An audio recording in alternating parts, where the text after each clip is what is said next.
Welcome to the Scene Snobs podcast. Welcome to the Scene Snobs podcast. I'm your host, Mick Manhattan, and joining me tonight is the man producer, Paul. What's up, buddy? I'm so glad I'm better, and I'm here this week because last week sucked. Yeah, man, you're sick last week, and God. I listen. I had no idea what else to do because you like told me an hour and a half before, you're like, I'm going to rally. I'm like, well, I don't want to rally. You're sick. So I'm like, but it's the Paul appreciation episode where you picked everything. And I'm like, we got to do a redo on this soon because this really took a turn. Yeah, it was. I don't know. I might start wearing masks every time I fly now because I assume I caught something on the plane back and it just gave me the flu real bad for like 2.5 days or 3 days, and it was gonna happen, bro. Because on planes, man, they don't care. They're recycling that air, so you're just like catching everybody's stuff, you know? Yeah, tasting every fart in those things, man. Oh my God, you got to bring your own oxygen mask, man. You like not get sick. Just be like, screw you, COVID heads. Yep. Just a flight risk everywhere I go. Hey, what's up, Derpy? How you doing? Thanks for watching. And Amanda, thank you for joining in. Appreciate you. Oh man. Oh, so I had a really fun Saturday, and I'm gonna tell you about it. I'm excited. I was, because when people are sick, especially like when you told me you were sick, I was like, I think about like, what would you watch right now? What can I recommend for? Yeah, I left you alone because you were sick, and I was gonna mess with you. But I was like, what can I recommend for him that would be cool? And like that one night when I was watching Pluto, and it was like The Thing, and it was something else, I was just like, this is like his heaven. He should just be up all night watching this. I was like, I hope he is. No, it's just so like. Saturday I got to have a little movie marathon and I was very stoked for it. I was going to be on Popcorn and Pints that night, and we covered the movie Nighthawks from 1980 with Sylvester Stallone and Billy D. Williams, and Rutger Hauer as an awesome villain. And the second movie that we talked about was Red Heat with Schwarzenegger. Ooh. So I was really excited for it. So I started with Nighthawks in the morning. I like Nighthawks a lot. I think it's a really good buddy cop film before buddy cops became more comedic. There's like no real comedy in it at all. But but it is a very much a buddy cop formula type of movie. So I do think people should check it out. So I watched that, and I was like, oh, screw it. You know what? I started a movie the other day. I only made like 15 minutes in. I was like, I want to watch it. And it's Mel Gibson, 50 Cent, and who else is in it? I think there's other couple. The youngest daughter from 10 Things I Hate About You is in it. She plays a detective. There's another guy in it who plays a cop and everything. Okay, it's called it's called Boneyard, right? It's based on the West Mesa murders, which I guess was murders. Like women were getting murdered, and I'm not laughing about that, but I'm like, and they found like the yard of bones, but I'm like, why can't I figure out what the word means? But I only talk for a living. So I'm watching this movie. Mel Gibson's in it, and he plays a profiler who's going to help this small, or not small, it's Albuquerque Police Department, with the chief of police, played by 50 Cent. And I can't remember what shows he was from. I think he was from John from Cincinnati, but I cannot remember. And nobody else remembers that show, so I don't nobody was watching HBO at that time when John from Cincinnati came out in like 2006. So with that, I'm watching the movie, and it's just a wild ride, right? Because I didn't know what to expect, and the whole movie takes you in all these different like points of view, and then pays off on nothing. Like it says, "We got him," gives you the full payoff, everything's going. Then they're like, "Gotta let him go." What? And they're just like, found more bodies, and then it just comes up with the scroll, and it's just like, the West Mesa murders were never solved.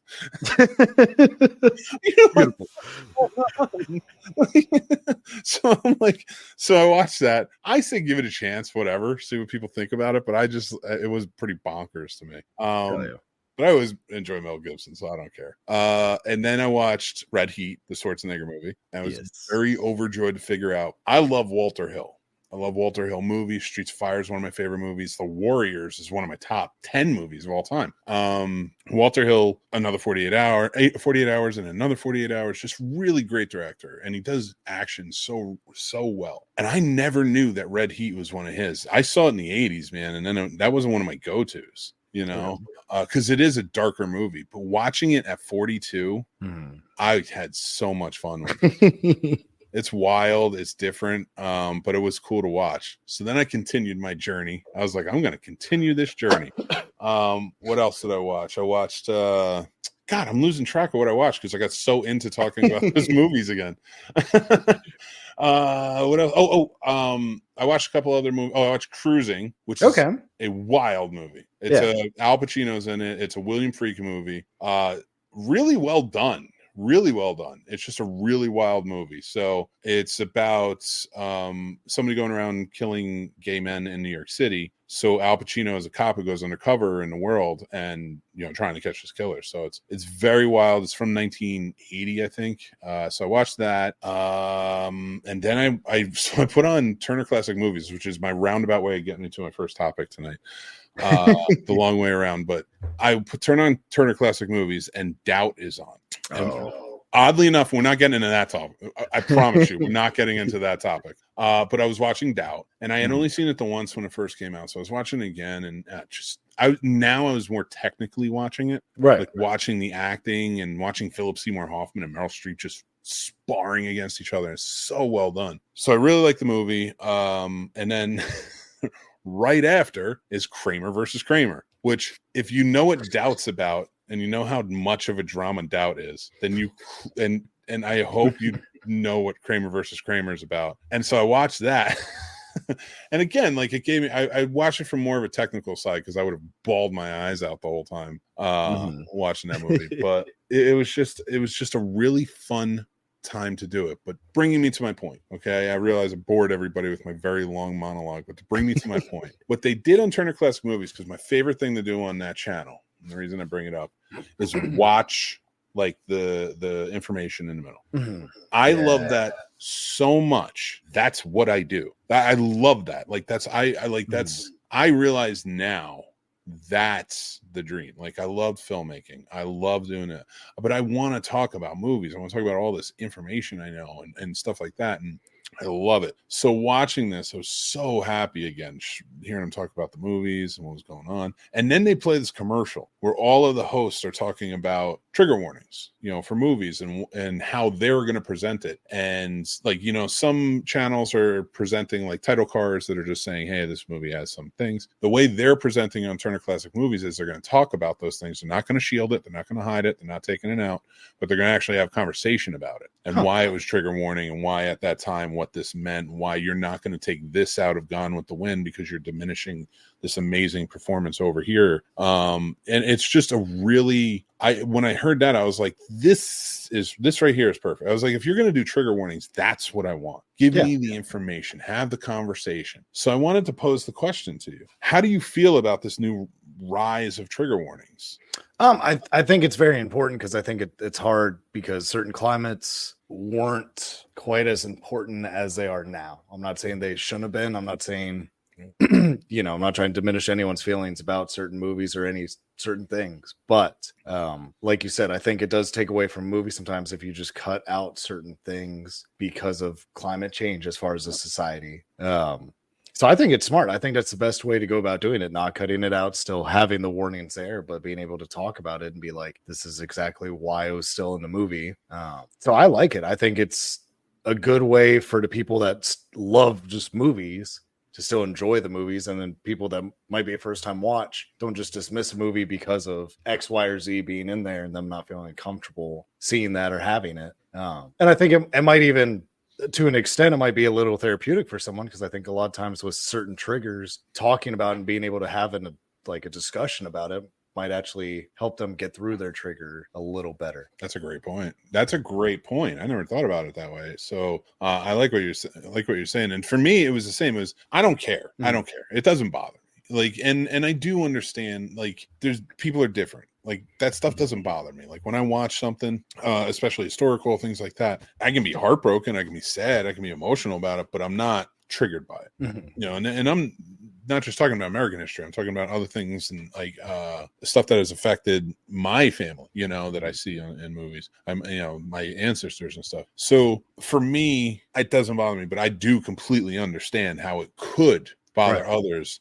And you know, women who are victims of assault, you know, sexual assault and things like that. Like, you should definitely 100% throw it up there. Right. But that's why I like what Turner Classic Movies is doing. That's why, like, I wish, and I might, I don't know if I can get trigger warnings on a YouTube page. Like, you know, most of my stuff is already very descriptive about it and stuff.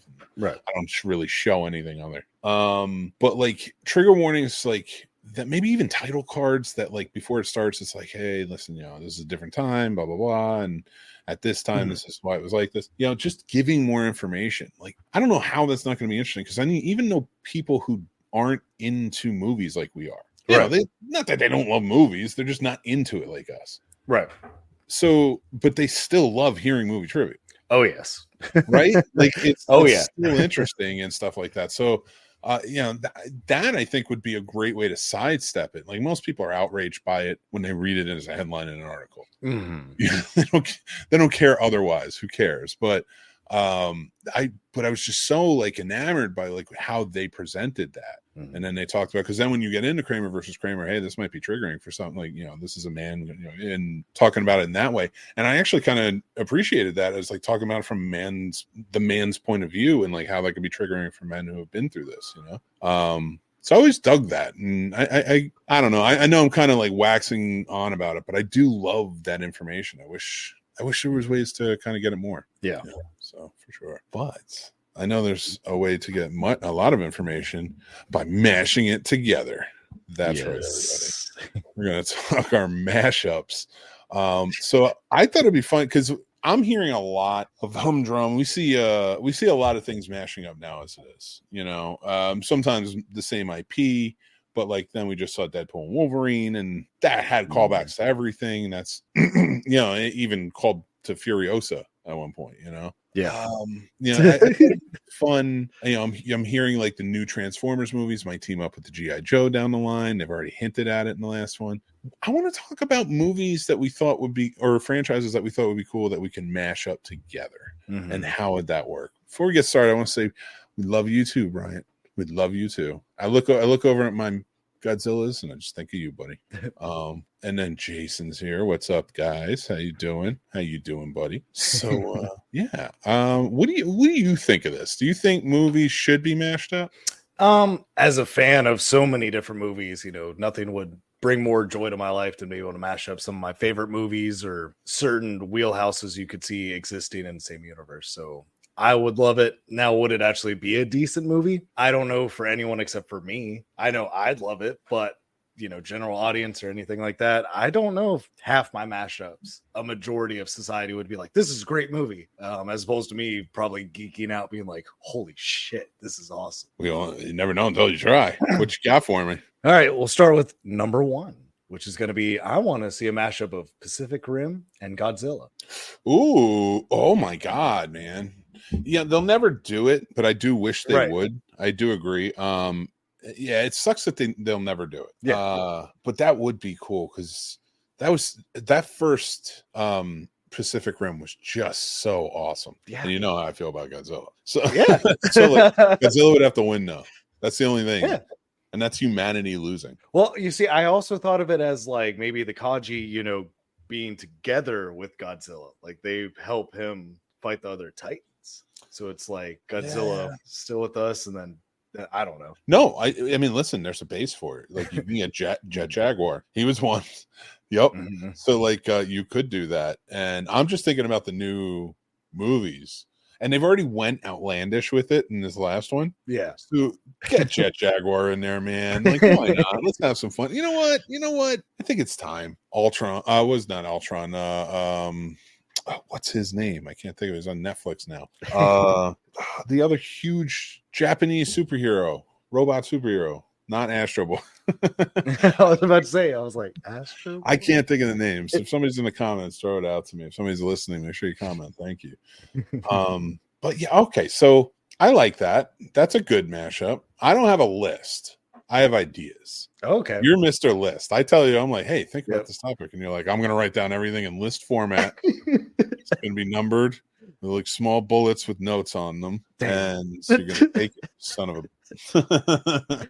You already know. That's so sad. Well, so you know what I was thinking? I thought you might enjoy this one. Everyone's always talking about Ash versus Jason versus Freddy, which would be cool. Mm-hmm. Mm-hmm. But I feel like we missed an opportunity to relive an important piece of history. And that is taking Tucker and Dale, much like Abbott and Costello back in the day, and making them meet different monsters all over the place. That'd be cool. That would be, I think that would be, and you could still do it. I bet you Alan Tudyk would do it. I bet you Tyler Labine would do it. I hope, I haven't seen what he's been doing lately. I like him though. He's acting. I like them on Reaper. Yeah. Reaper was fun. So I feel like, because like, who else?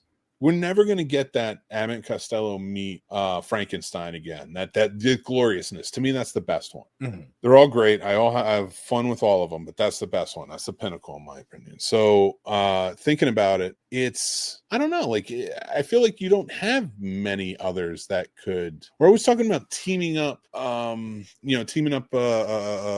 the villains in some way. Mm-hmm. But we never have like a hero. Like, we're always like, oh, bring Nancy back, do this, do that. I feel like if you just made it horror comedy and throw Tucker and Dale in, dude, Tucker and Dale in Haddonfield, Michael Myers is murdering people and they're chasing Tucker and Dale. That'd be hilarious. Now, 20 years ago, Jay and Silent Bob could have pulled that off. Yes. Now, not so much. They can't do that. Although this Tucker and Dale meets movies would be awesome if they were done by Kevin Smith, because I feel like he would take the monsters they give him and do them justice. I think he would. It'd be strange to be a Kevin Smith twist, but I like Kevin Smith and I like his take on things. He's an odd one.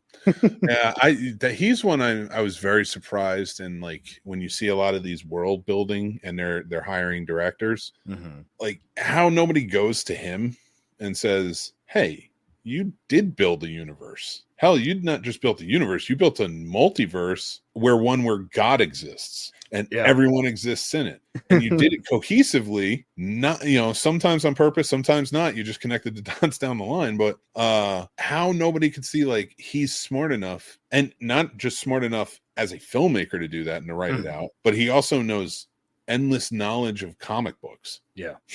Like, how is nobody, and I'm not even talking about the big dogs, I'm talking about even the ones who own like the rights to like the indies, like, how are you not calling him up, be like, can you build a universe for us? Right. He would kill it. That'd be awesome. And I'm sure he'd love to do it too. Yeah.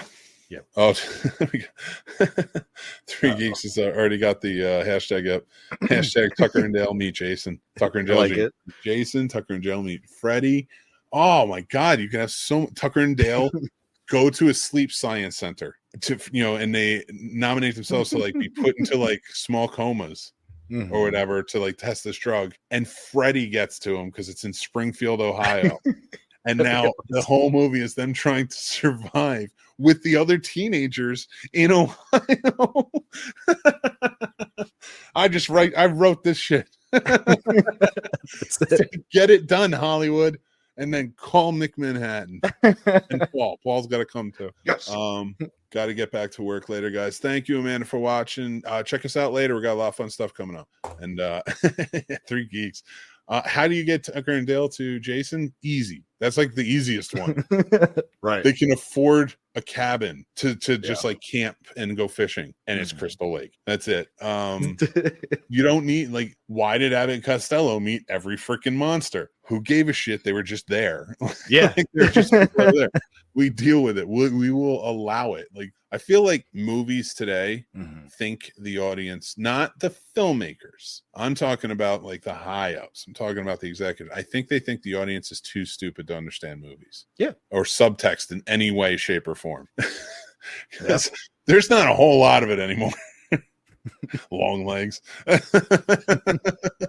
damn it. Oh my God. There's so many of them. That's just like, this year's been tough. This has been a tough year for movies. I know I'm going off. What's your list? Tell me your list. I got more. All right. Now I'm on the Tucker and Dale. I'm writing movies. So this one, Tucker and Dale and Amityville. That'd be dope. You get hired to paint the house. Sorry, I'm gonna shut up. This one sounds awful. So the pretext is this group of men using this little boy to kill people. It would be none other than Ghostbusters mixed with the Sixth Sense. They just follow the kid the whole time and poach off every ghost that comes and bothers them. That would be odd. Even to see him grown up now be a Ghostbuster. He's like, "Oh, what happened to you?" Bings, like just zap the shit out of him. If Haley Joe Osment has not been going as a Ghostbuster for the past 25 years, what's the point? What's the point? I don't know what's the point of life. If he's not a Ghostbuster on Halloween every single year, and that's not the goddamn funniest present. That's a present to me, I'll tell you that much. But the funniest just like costume ever. I don't know what would be. Like I don't know what would top that, Paul. What do you think would top that? I don't even know. I cannot think of what in this world today. Now I'm not saying in the past there couldn't have been things, but like what today would be that funny of a costume you can put together. like there's, trust me, there's plenty, but like to have Haley Joe Osment in a Ghostbuster costume, somebody get his agent on the phone. That's all I'm saying. They need to do that because he just sit there with a proton pack. Like it'd just be such a fun film. They just watch him all the time. It would be so much fun, dude. I'm in it to win it. All right, let's hear the rest of your mashups because I know I'm going off the rails. This one might be interesting to you. I thought it'd be fun. Clockwork Orange and the Warriors. Europe Comes to America. Oh, the Warriors. Fuck them up. They'd start that singing in the rain shit, and the Warriors would just pound them into the goddamn gutter. And then the rest of the gangs would come out and be like, you thought we were ridiculous? And I love that man. I love Malcolm McDowell. I got to be his assistant once. That was the best. He is one of the nicest human beings. I never told you that? Oh shit. I don't want to brag about cool it. Shit. Show. That feels like, should I? I feels like I'm bragging. I don't want I think that's awesome though. I was a project coordinator on for Full Sail on the Florida Film Festival in 2000 and I think it was 8. I did 2007. I worked there, and then 2008 was project coordinator. Not like a big thing. It was just helping get things set up. Like it was like a small project coordinator in a big pool. So I don't want to make it feel like I was like vice president of like ExxonMobil. So if you can't tell by my many degrees on the wall that say the scene snobs. So we're what do you call it?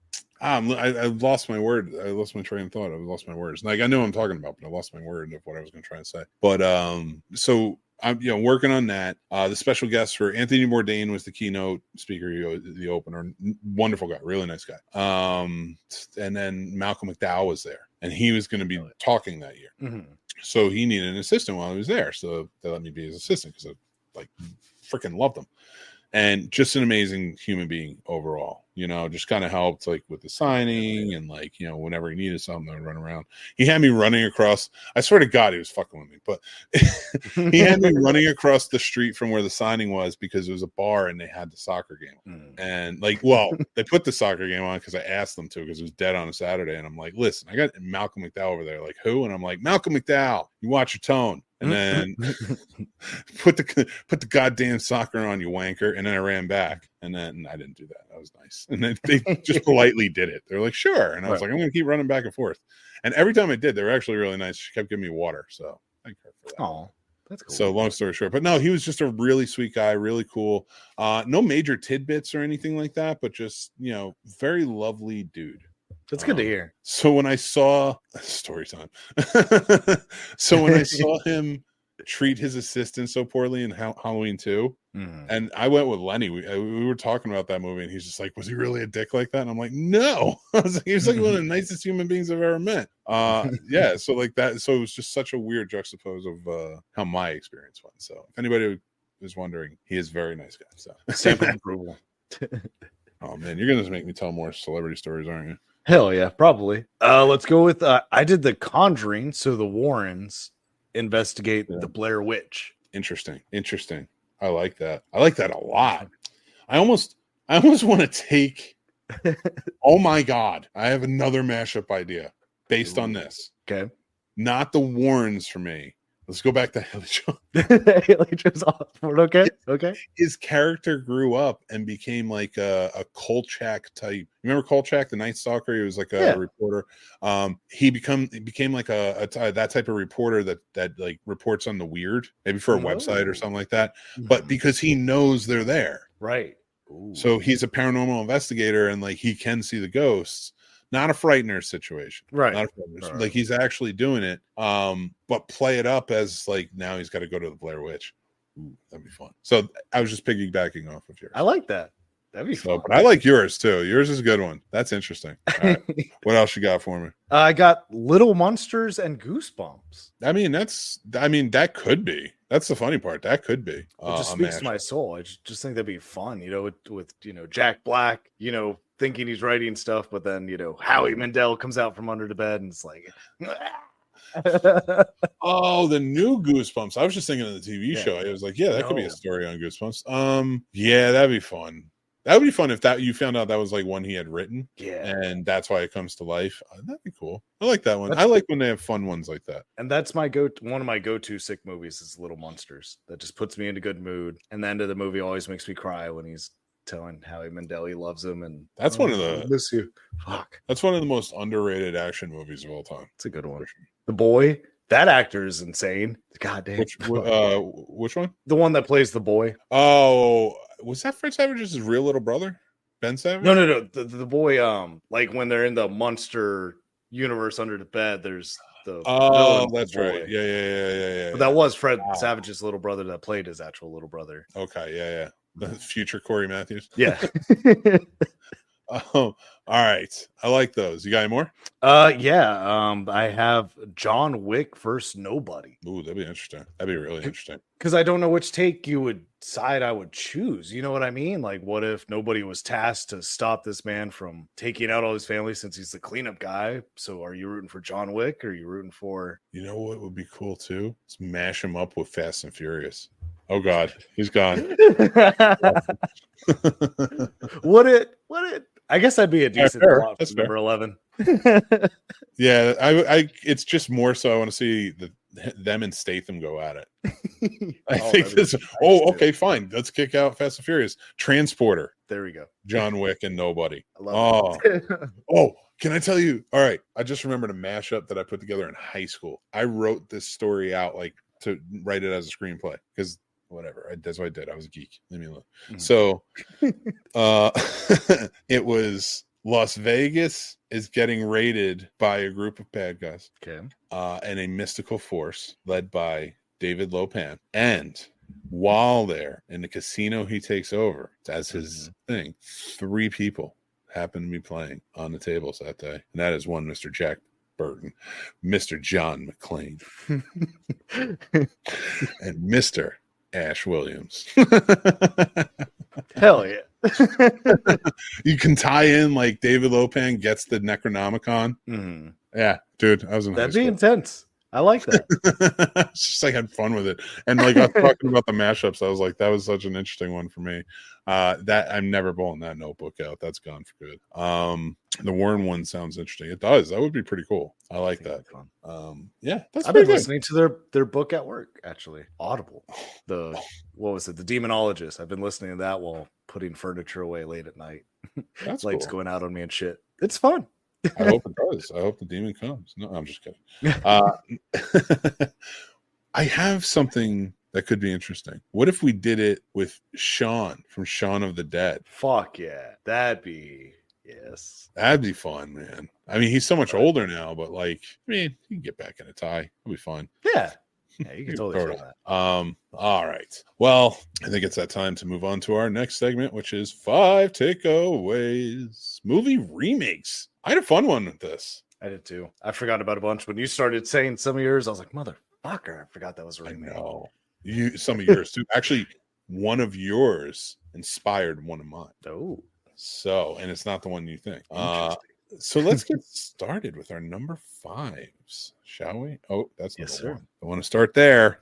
Don't want to start there. The one that got inspired by Mr. Paul at number 5, and his, of course. Paul's is Let Me In, the remake from Let the Right One In. Yes. And mine is The Mummy with Brendan Fraser from 1999, which is a remake from the Boris Karloff Mummy. So, yes, it is. These are, I love this. And you were the one who inspired because I forgot about The Mummy as a remake. Yeah. and even that has a remake, but that wouldn't go on my list. No. Yeah. The Brendan Fraser Mummy is top notch. That's your number 6. Yeah. Coincidentally enough. So tell me, why is Let Me In such a great adaptation of the original? I like that this one's take was less of a horror and almost more of a love story to me. So as a horror fan, it had horror elements, which of course I love as a huge horror fan, but I thought they did a good job just almost making it seem like a friendship that's turning into kind of a love type thing. And I just thought it was beautifully done. I kind of liked a different take of the original that was mainly just kind of a girl that obsessed is a strong word, but enamored with the boy and just kind of kills off anyone that bothers him. And it was just kind of more of a straight horror to me. Yeah. This one was. I get that. They did add that element to it, and I like that. For me, why I chose The Mummy and why you reminded me of it, I went with a theme with mine. It was remakes that I feel improved upon significantly. I love Boris Karloff, and I respect The Mummy and the creation of it and the design and everything, but I don't love the story. It's kind of boring in my opinion. Okay. This is the best Mummy movie by far, right? And it's like they blew it out of the water with this one. This set a precedent, in my opinion, of how Mummy movies should be. I think Tom Cruise and his action Mummy movie was on the right track with doing action, but just executed insanely poorly. So like, right. You got to do something like this. I really appreciated it. That's why it's my number 5. So good deal. Let's see what number 4 is. So, great choice, by the way.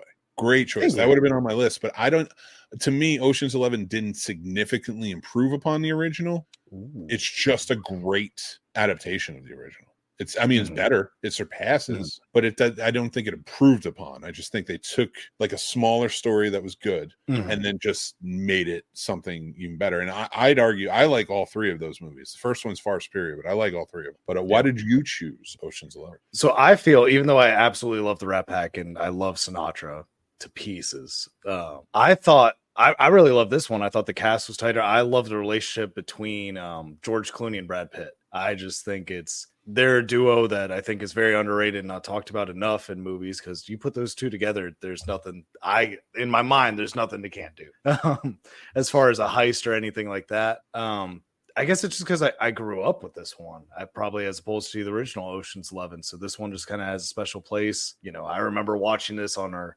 old corduroy couch on the, in the basement of my house with my parents that I grew up in. Nice. I remember the burnt popcorn. Anyway, so like it just has a special spot more than the Ocean's 11 of the Rat Pack. And I didn't know The Secret Life of Walter Mitty was a remake. Yes, it was. There's I think it was in the 30s. It's not really the same thing. The guy is just sort of a dreamer. Okay. And it's based on a book too. So this one for me, The Secret Life of Walter Mitty by Ben Stiller, which came out, I think, in 2011. It was either 2010 or 2011, I believe. But it was just a truly fantastic film from beginning to end. Like imagery of every visual in it is just impactful. The music hits in every note properly with every cut. He made such a brilliant film that didn't do well, and it bugs me because it is truly, like, if you have not seen this movie, go watch it. It is so wonderfully done and beautiful little story too. Yeah, that's why it's one of my top remakes of all time. Like it far surpasses all the original. I think that movie would do well now, because I think the problem was then is I just don't remember exactly what was going on in the world then, but that movie is super inspiring to me. And I feel like that was a time where we weren't necessarily looking for inspiration. So I feel like right now with the climate of everything, I think if that came out right now, it'd be top box office across the board, because everyone's looking for feeling better and being inspired to follow your dreams. And I'll tell you, Gen Z, if any Gen Zers are watching this, I'm saying it, watch The Secret Life of Walter Mitty, the Ben Stiller version. I think they'll really like it. you know, I think the younger you get, you're right. Like I have the argument with people all the time where they're like, oh, Gen Z doesn't care about anything. It's like, no, I think they care about themselves more than they care about what you want them to care about. Right. You know, so like that's been my big argument with a lot of it. So like with this movie, it even takes an older person doing the same thing and aspiring to it. So yeah, it is just a great movie. But all right, let's go on to number 3. You have a great pick with The Ring, and I chose Heat. I didn't know Heat was a remake. This is crazy. Heat is a remake of it. It was a TV movie written by Michael Mann, who also wrote Heat and directed it, called LA Takedown. And it was the same premise. And he loved the story and he wanted to rewrite it. You know, I think originally LA Takedown was written as an episode of Miami Vice. Okay. And then he liked the story, so he expanded it, and then he got the chance to make it into a TV show, and they did not do it justice. It wasn't bad. I mean, it's not good, but it wasn't bad. It's a TV movie, but he got a chance to do it again, and I just think like he knocked it out of the water with that one. I just think it's one of the pinnacle heist movies of all time. Yes, and Val Kilmer with that gun, that reloading, just fuck, man. So it's but why'd you pick The Ring? So The Ring. So the original, I do love the original. I'm not trying to take away from the Japanese for making it, and it was good. This movie, for whatever reason, has a hold of me because I'm not going to sit there and be like, oh, I want to get scared. What's a good horror movie? I wouldn't say The Ring is even the top 20 for ones to make me feel scared. Mm-hmm. But I will watch this movie at least once a week. Like, honestly, like either to fall asleep to it because it's a comfort movie, or I want to be interested in it and I watch it. I think person, Paul. I know. I think one of the big things for this movie is I always think of my friends, because my friends knew I loved horror movies since early high school and freshman year. Parents go out of town for the weekend. They knew I was kind of obsessed with this movie then. So they decided to freak me out. So on VHS, they recorded off the DVD port, just the part of The Ring. And so they knew I'd pass out about 3 a.m. from just passing out. So they put it on all the TVs in my house. Yeah. So they put it on all the TVs, and then they cut off all the lights to the entire house and just hit play on all of them. So I wake up to every TV in our house just playing The Ring part of The Ring. And they got me good because, I was waking up not completely in the right state of mind, and I was freaking out. I was running through that house. I was a mess, and it was worth it. I'll tell you, that wouldn't happen. I'll fight her. I'm like, fine, let's do it. I can't run, so crawl your ass out. Move your happy ass over here with your tracking and all that weird stuff, and I'm going to knock you down. I'm going to die. I'm going to knock you down. No monsters getting me. So number 2. Number 2. Yeah, I knew you were gonna hate mine, but I like it. It's a good choice. That was a good one. I like the first one more than the second one, but not bad altogether. Why is it your choice for number 2? I love, if I had to pick apart this one and the Tim Curry one, I just love visually how they did this one. They just made it darker. And it was nice that they were able to bring more blood and gush to it. The opening scene with Georgie and his arm getting ripped off. I didn't see that coming. So I was like, God, holy shit, this is what we're in for. I really love Skarsgård. I love his depiction of Pennywise, as opposed to Tim Curry's was more friendly, goofy, but still, a killer alien creature. I thought this is one that if I were to be scared of one, I'd be more scared of this than Tim Curry. I just wanted to chill with Tim Curry, almost like the Devil's Rejects. Are you looking forward to the show that they're going to do? If it's done correctly, yes. I feel like a lot of times with TV shows that are kind of straight horror, they drop the ball. Because what was it? I watched Nosferatu, and I tried a few other horror TV shows, and a lot of times they don't hold up. They would get you in the pilot like they're supposed to, and then second episode you're like, well, this just must be a fill-in, but then by 4 or 5 you're like, okay, they just didn't know how to hold it. Like, this is why horror almost is better as a movie than a show. And I think when American Horror Story first started, they did a good job with their first couple seasons, but even them, I'd say seasons 4 on, they've just consistently dropped the ball and just kind of made it to where I don't even give a shit. And I used to have a group of like 15 friends. We'd watch those episodes every night. And then now, I might watch it if I have nothing else. I'm like, oh, the new season just dropped. I guess I'll put it on. So I don't know how I gave up after Hotel. because even from like, you're right, from 4 on, it was just terrible. And what bugged me the most was none of it was good all the way through. No.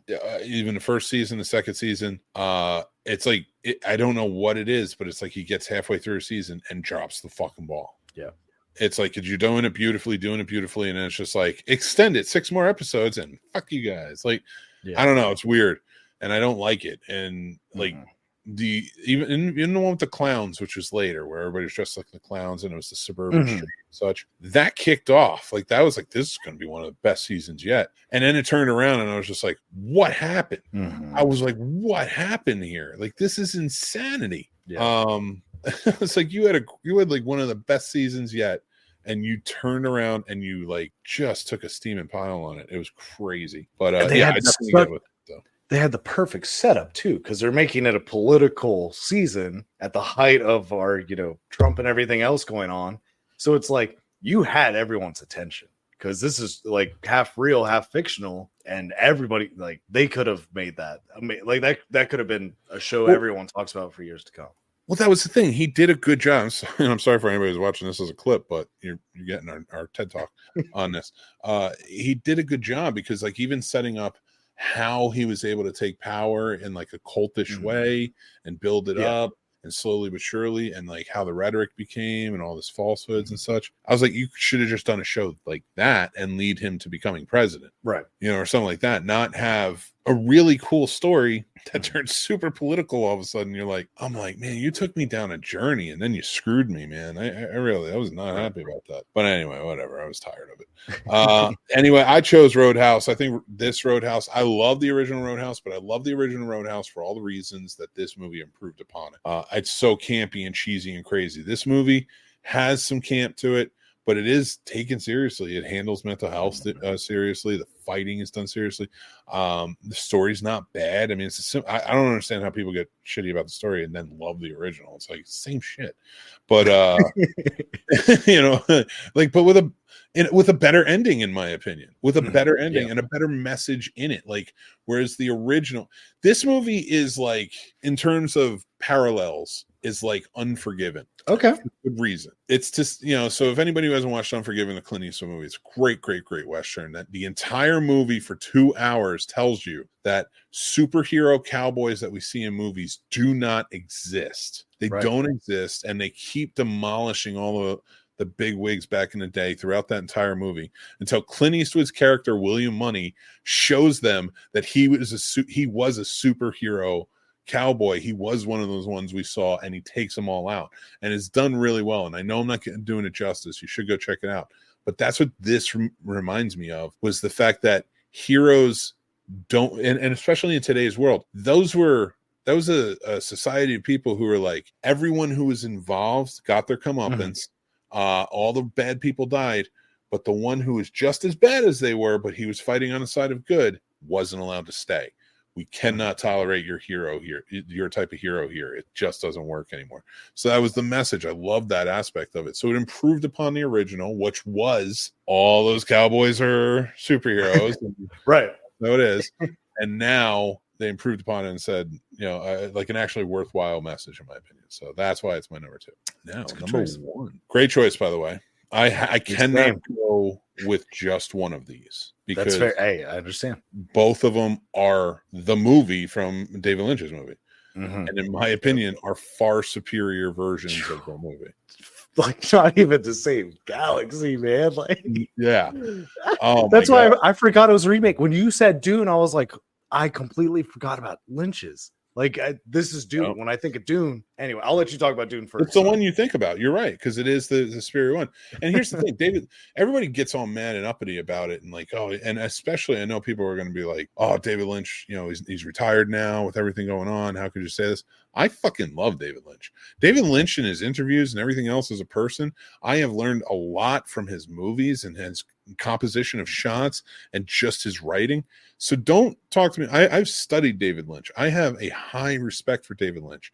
I've watched all of his weird ass movies that make no goddamn sense, but are still enjoyable for some reason. I don't understand it, but I do.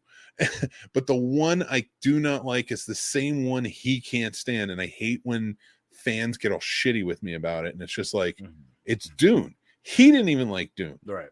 So yeah, this is a far superior version to that. I can credit a lot of things that he did on that movie Dune that I appreciated, but this was a phenomenal remake, and it's the pinnacle of sci-fi. I think this is the #1 sci-fi movie ever. These two movies together as one. Now, I'm so glad you picked #1 as a sci-fi movie, which is my favorite horror movie of all time, but didn't go on my list because I don't feel it far surpasses the original. But sir, I think it far surpasses the original by writing, visual effects, all that stuff. But I'm saying, in terms of story, I don't think it dominates. I think the original story is just fun, you know. Yeah. So that's more in terms of what I mean. Like I like movies that remake old ones that were just not that good. But The Thing, tell me about it. I know it's your favorite. Talk about it. God bless it, man. John Carpenter. I mean, everything about this movie is amazing to me. I love the visuals. I love how if we actually knew what Norwegian, we could have known he was yelling about the dog at the very beginning. Things, you know, we didn't even know. Like, I didn't know until I became a bigger fan, looked into it. Then I was like, that's crazy that the answer was there at the beginning. And, you know, he doesn't get credit as much as I think he should for this one out of all his films. And he's had great films. Cast is perfect. I couldn't imagine this being any other cast. Everything about this movie is terrifying. I mean, you start with the isolation. That's a terrifying situation by itself. You're snowed in. You're with the same people. You know, I get people are like, oh, it can't be that bad. Like, I don't know. Have you ever been stuck with your family just at the fucking airport for 10 hours? Oh, it sucked and you got annoyed. Imagine being somewhere where it's just y'all. Right. Like, fuck, man. I couldn't imagine that. I couldn't fathom that, just like with The Shining. And this movie is great. The practical effects are just so beautifully done. You could tell he cared. The whole cast cared. Everyone, top to bottom, you could tell gave a shit and gave their all. You know, the audio's great. The visuals are good. The editing was great. The score, I mean, if it was louder on my phone, that would be my ringtone for the rest of my life. The doom doom. But it's too quiet, so I can't hear it half the time. Did I ever tell you those stories? What we would do back in the day when we worked at the video store? So we always volunteer because Lenny, one of my best friends, Lenny, he lived like a couple of blocks away from what do you call it? The place we worked, Hollywood Video. Sorry, it's like, why can't I think of the name of it? So he worked only a few blocks away. So when there was a snowstorm coming, I'd crash at his house. That was like high school. I'd crash at his house.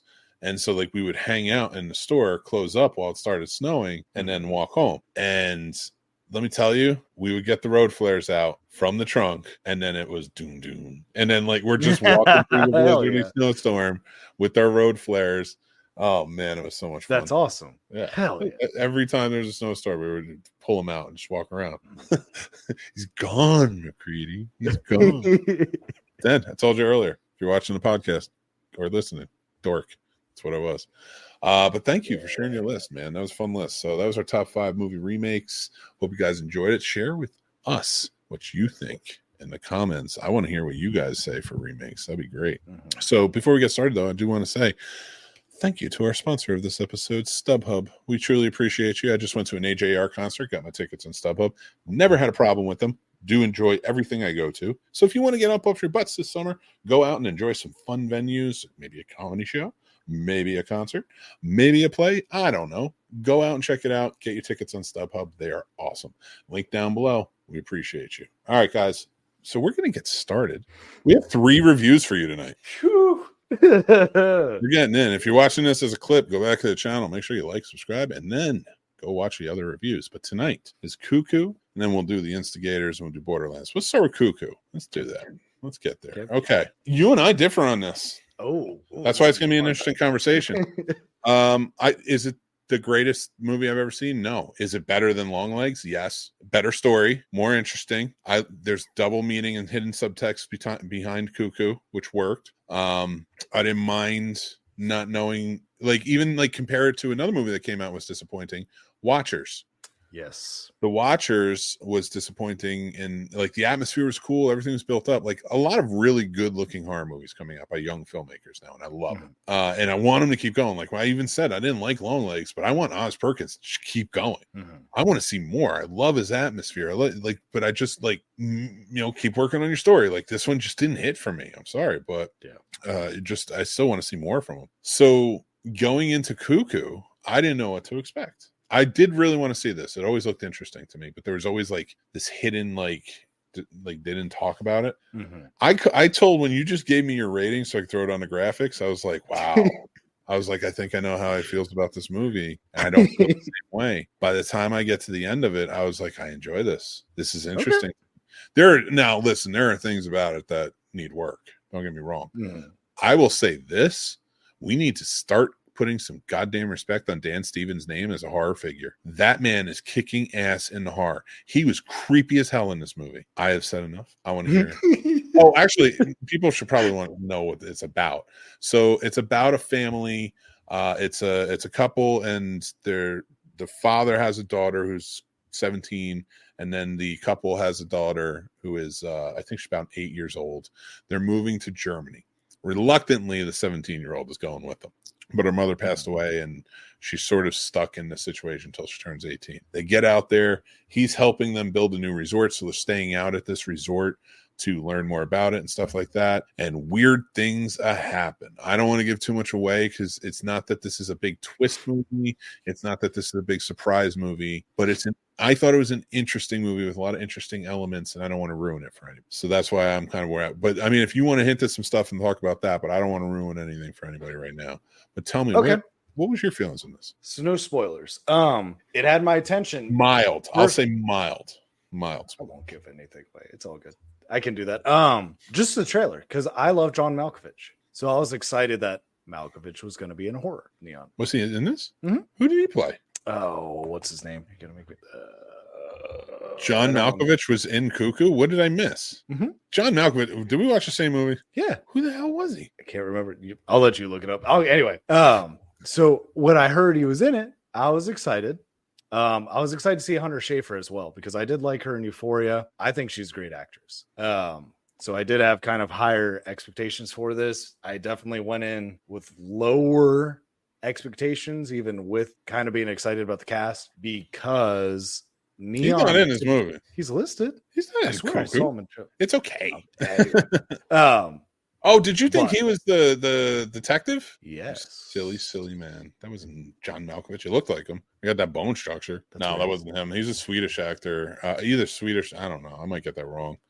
Swedes are going to get mad at me. Oh, no, we're going to have a thing situation again.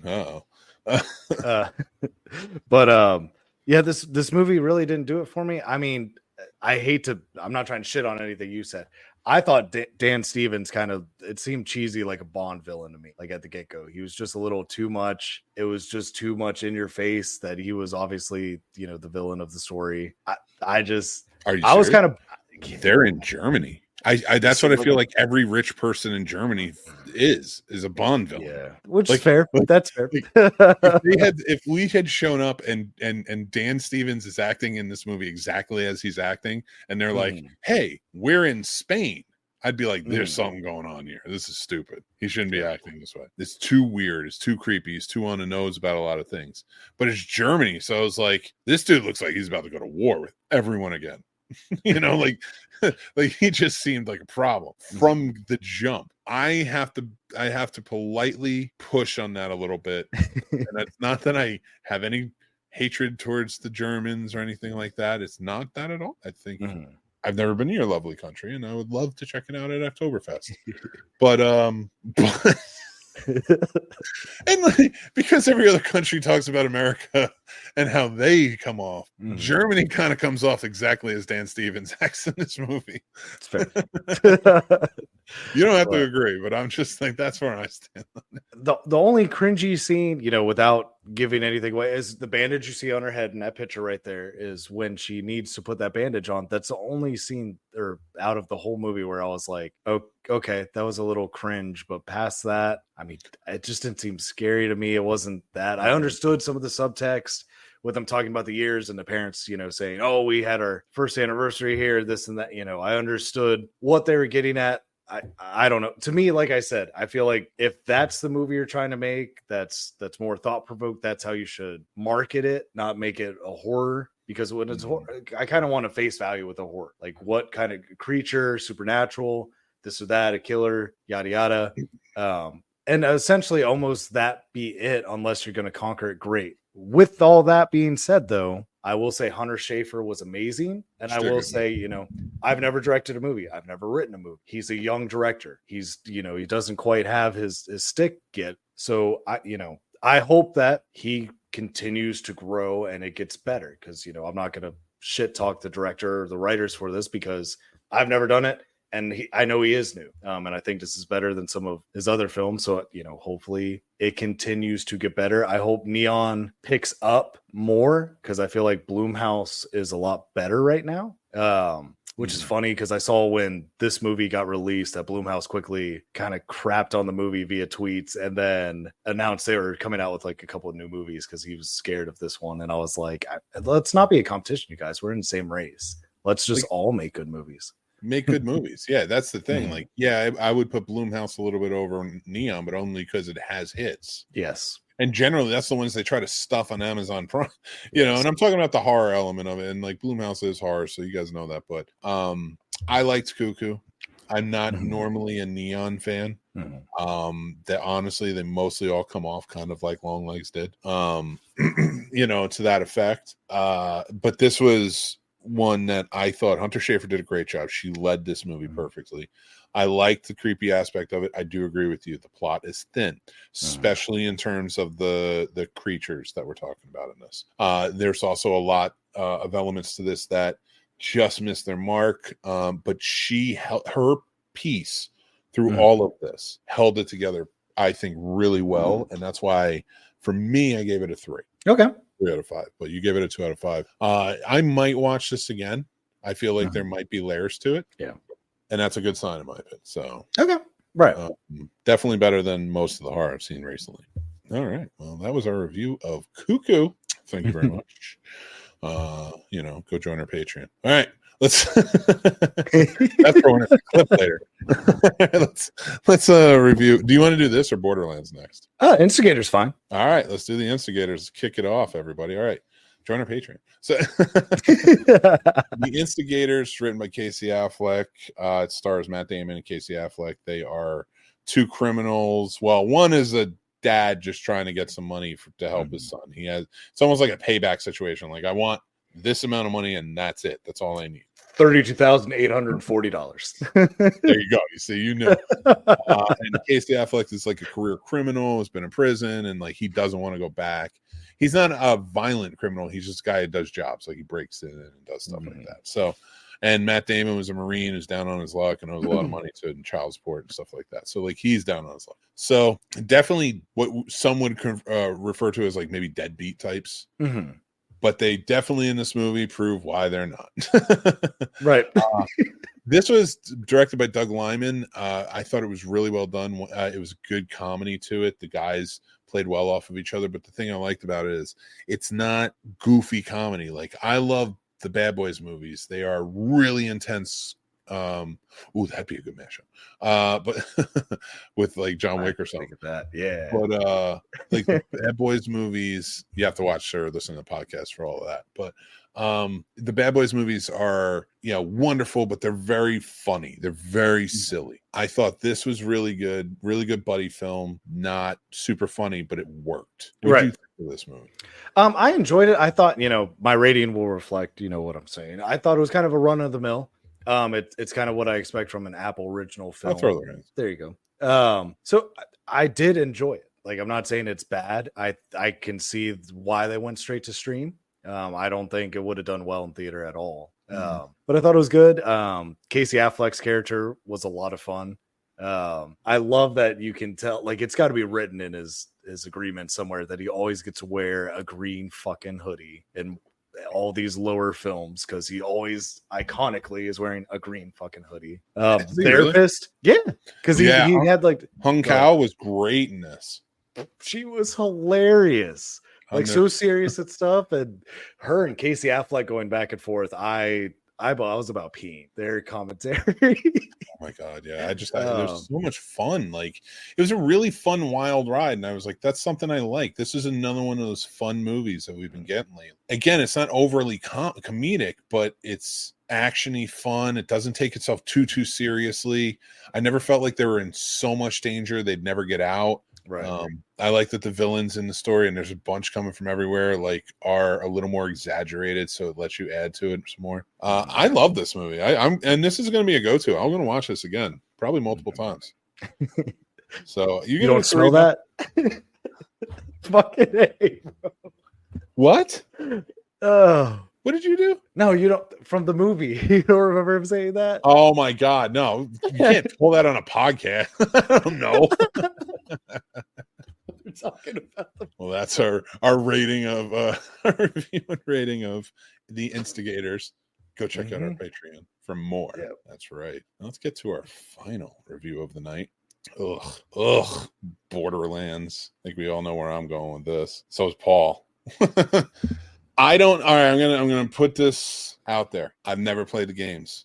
Other than having seen commercials and some pictures and stuff like that, I don't know the name of any characters. I don't know what it's about. I'm not besmirching the games in any way, shape, or form. I do realize that video games have a wonderful, rich backstory history and is really taken care of, and people love it. I got nothing to say about the video games. Saying that off the bat. If you love it, good on you. Maybe I'll try it one day, but this movie didn't help me want to. Do you play the game? I have, yeah. This was Eli Roth proving yet again that he's not great with IPs outside of Dawn of the Dead, other people's IPs. Even his movies are a little bonkers. I don't mind them though. But outside of Dawn of the Dead, which I still think has problems compared to the original, but I respect it, and I think it's a well-done movie.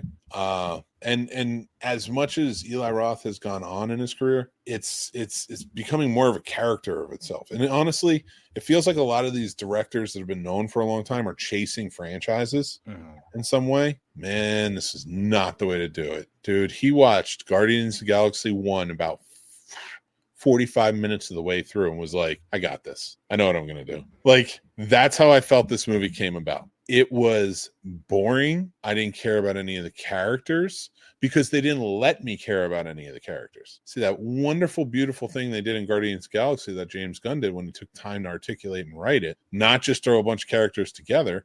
And you literally, in all of these characters, have exactly Cate Blanchett is Star-Lord. The dude in the mask is Groot. She's wearing bunny ears. They called Rocket Rabbit. Do you not see Drax up there with the big old gun? Huh? Do you not see the quirky scientist lady or like the psychic like chick? Come on. It's Guardians of the Galaxy Eli Roth version. And here's the thing, like I like Eli Roth. I want to talk to him. There are directors like he knows so much about movies. I would love to just have a conversation with him. This is at least better and more entertaining than Rebel Moon, which was just abysmal.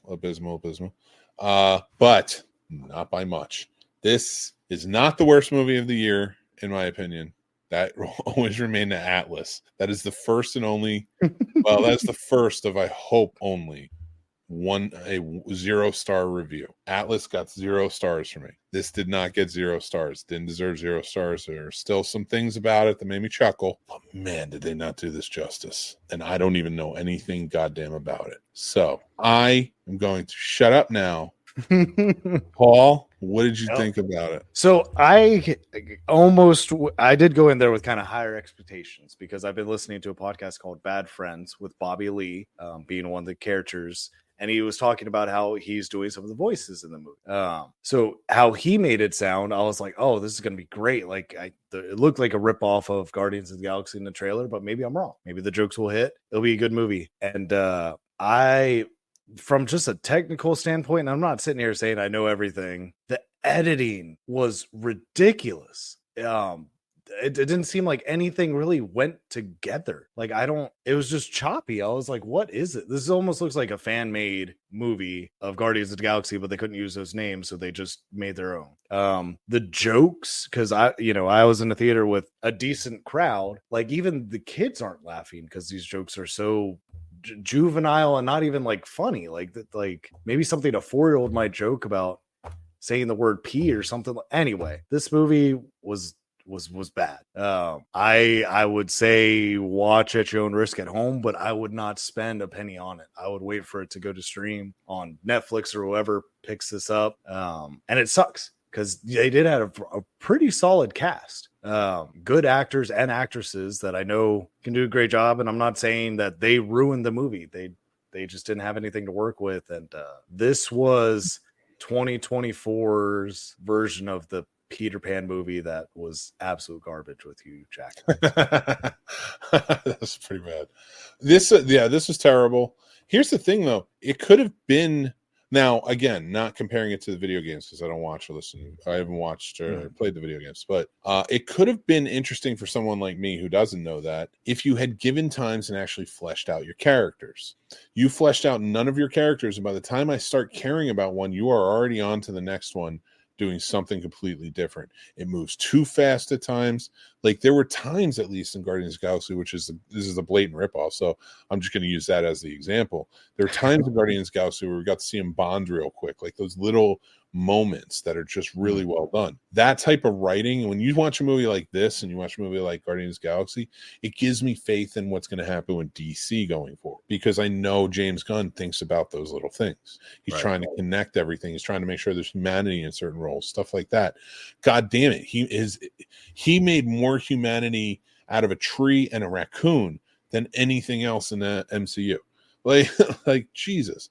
So you see those things, like that's really well done and taken care of. This didn't seem like the characters really cared about.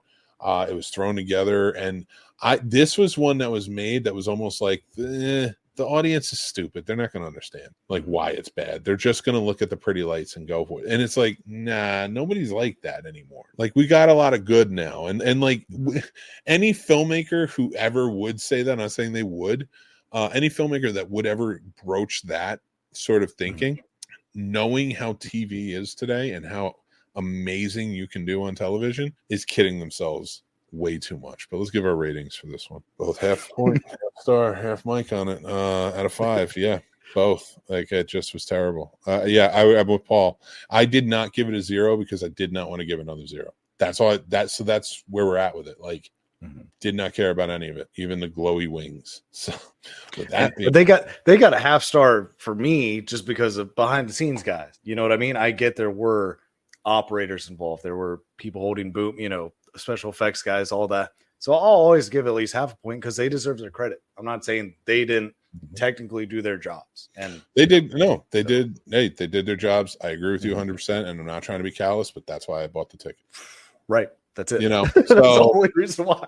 So they were not Eli Roth, not the so like they were, because they'll get more jobs. They'll do, but I agree with you. Like, and they put the work in and stuff like that. But this was a failure of execution on higher up level, not the people working on it. So, all right, let's get to mixed movie pick, and then we're getting out of here. Of course, it's from 1979. Mixed movie pick this year, because I was just watching it. Kramer versus Kramer. Go check it out. I made a classic film review. It's going to be up probably tomorrow, and then either tomorrow or Thursday, so you can check it up on the channel. We got lots of fun stuff going on, so guys, make sure you're checking it out. Make sure you are a member of. Oh, well, Kramer. Just let me give a quick rundown if you haven't seen it. It is a very dramatic movie. It's about a family, a mother, father, and a son, and the mother decides to leave the family, leaving the father in like a frenzy. He was a workaholic. He was really a dad, outside of like, hey son, good night son, sort of thing. And now he's thrust into the main parent role, and you see over the course of that him adopt that and take it and go from completely stressed out about it to making it work for him, making life work for him. He's really enjoying it, being a divorced man, having his son. And then she comes back into the picture, and it becomes a courtroom drama. And it is It can be a gut-wrenching one sometimes, so there's trigger warning. Yeah, but it's a wonderful story. Amazingly acted. It got so many awards, but I'm gonna let you watch the classic film review. We talk about all that stuff and more about it, so you go check that out on the channel. But guys, if you want to stay in the know, the only way to stay in the know is join Patreon. So you got to do it. So hopefully you guys will be a part of it and join up. You can join the free tier or you can join a paid tier. Either way, all will get you into the Discord. Just once you join up, message us and we'll send you the link to the Discord so you can join in. And we have our newsletter for the free tier. We share our links on there, share other movie reviews, written movie reviews, and so much more. We also offer discounts, and we're doing a giveaway right now. Actually, I can talk about. We are currently doing a giveaway. Free or paid tiers are entered once you join in, and one lucky patron winner will win the Deadpool popcorn bucket, and another will win the Wolverine cup. Both very cool stuff, and I can't wait for you guys to see them and check them out. But all you have to do is join up on the Patreon. You're automatically entered. We'll put you on the wheel and we're going to spin it. If we get to 100 followers before August 20th, we're going to spin the wheel, and 2 lucky winners will take those home. We'll each take each of them home. We got to do it right. Got to say it properly. One winner will take one thing home, one winner will take the other one home, and it'll all be fun and you'll love it. So and then you guys stay by, because we're probably going to be doing some more of these very soon. I got my eyes on a couple of movies coming up soon, and they have some cool popcorn buckets, so hopefully we can do it. And we're going to be doing other giveaways, merch stuff, and things like that. So join up on the Patreon. We truly appreciate you. Again, thank you to our sponsor of tonight's show, StubHub. We love you. Go get your tickets now down on the link below. All right, guys. Before we go, Paul, what you got for me, man? What's up, buddy? I guess just keep watching, keep listening, keep loving the magic movies, even though it's been kind of a tough couple weeks. Hang in there, you guys. School's starting back. So what I like to do is a lot of times any of my teacher friends, I'll try to ask 1 or 2 of them to make an Amazon list for supplies for their kids. Since a lot of them do that. I'm not sitting here like I'm sitting on top of a lot of money, but hey, you guys, if you can spend $10 to help a teacher get pencils, or even $5 just for erasers, it goes a long way. So I test y'all to branch out there and just try to help these teachers out, because a lot of them do care. And I know a lot of times we only see the bad teachers and things like that, but a lot of them really care and care about the students, and money's tough all around. So if you got a couple bucks to can spare, try to find a way to help. Very hard to argue with that. It's a wonderful thing to do. And another thing that the teachers really do love too are wipes, tissues, things of that nature, especially in the younger years for sure. It helps clean up with a lot of illnesses and stuff. These teachers do have to work with sometimes up to 30 kids in a classroom. And during those winter months, it gets really sick and it can be really tough. So I agree with you, Paul. If you guys can help out and doing any of that stuff, help teachers, supplies, whatever they need, go to your local schools. On their website, sometimes they have the information up there. You can call them and just say, hey, do you guys need anything? Can I donate anything? It goes a long way. There's lots of stuff coming on sale soon. So yeah, Paul, that's a great message. I really appreciate that. Thank you. And thank you for doing the show tonight. Guys, next week will not be live because I'll be at Podcast Movement DC 2024. I'm very excited about it. For the 4 days, I'm going to be down in DC, up in DC, I should say, or over. It's actually that way. So we're going to be over in DC, and I'm going to be networking with a lot of podcast industry heads, sponsors, things like that. So I'm super excited. So they get to know who the Scene Snobs is. I'll be representing us hardcore, the Snob Nation. But I will also be filming, putting it up on social media, stuff like that. So go check it out. You can follow TikTok, Instagram, stuff like that. No more Facebook. Done with Facebook. So no, but yeah, so yeah, please. So next week we are going to have a recorded episode. It will be out next Tuesday. You can check it out. You'll be able to watch it. You'll be able to listen to it. And then the week after that, we are moving for a little while, just for a few months. We're moving to 8 o'clock at night. Now, the reason being is because I know somebody who has one game on 8 o'clock at night, and I know somebody who has another practice at not 8 o'clock at night, on Tuesdays now.